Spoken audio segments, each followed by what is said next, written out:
বাড়িতে না বলেছি কি ভুল করে দিলাম, এরকমটা হবে ভাবতে পারি। Hello everyone, my all cuties, তোমরা সবাই কেমন আছো? আশা করছি সকলে ভালো আছো। এক মাস না হতে হতেই বাড়ির কথা আবার মনে পড়ে গেল, ভাবছি আজকে বাড়ি না গাইস, এমনি না, কলেজ থেকে দুদিন ছুটি দিয়েছে, এই জন্য ভাবছি বাড়ি থেকে ঘুরে আসি। কালকে এমনি তো প্ল্যান ছিল আমি আর পিসি বাড়ি যাবো। একটু তো খারাপ লাগছে বিকজ কালকে পিসি একা যাবে, এই দিক থেকে ধরতে হলে আমিও কিন্তু একাই বাড়ি আসছি। কি আর করা যাবে, আজকে আমি বাড়ি যাবো, কালকে পিসি বাড়ি যাবে। এই ভিডিওটা নিশ্চয়ই পিসি দেখবে, তো সে আগে আমাকে বলবে যে আমাকে একা ছেড়ে দিয়ে চলে গেল। তো যাকে গাইস, আমি ছোট আয়না তোমাদেরকে দেখালাম বলে কেউ আবার মন্তব্য করো না, কি করবার, বড় আয়না নিয়ে আমার কাছে। দমদম থেকে এই মেট্রো ছাড়লো, এখান থেকে যাবো এসপ্ল্যানেড, দেন হাওড়া যাবো, সে আগের প্রসেস। আজকে বাড়ি আসবো বলে সকালে উঠে গিয়েছিলাম, কারণ পিসি কলেজে যাবে, আমার ঘুম থেকে ওঠে আগে সে কলেজে চলে যায়। না এভরিডে না, যেই দিন আমার ক্লাস থাকে না সেই দিনে পিসিকে আমি দেখতে পাই না, কারণ আমি ঘুম থেকে উঠি সকাল 10টায়, আর তার আগেই পিসি বেরিয়ে চলে যায় কলেজে। ভাই হাওড়া স্টেশন থেকে আমি বেরিয়ে এমন করে যাচ্ছি যেমন আমি ইন্ডিয়ার বাইরে ছিলাম। এই কথাটা যদি আমি অন্য কাউকে বলতাম হয়তো তার মন খারাপ হতো, বাট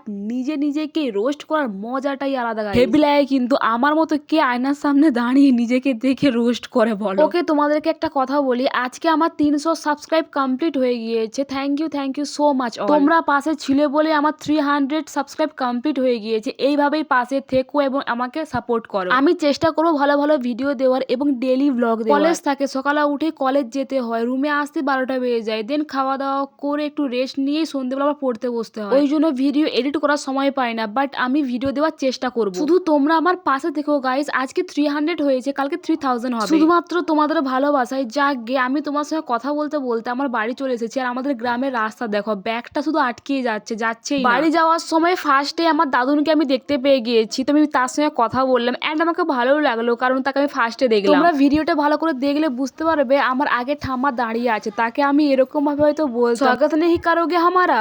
ওকে গাইস, আমি এখন ফ্রেশ হয়ে গিয়েছি, কিছু খাবো, প্রচুর খিদে পাচ্ছে। দেখা হচ্ছে পরের ভিডিওতে। Thanks for watching, by.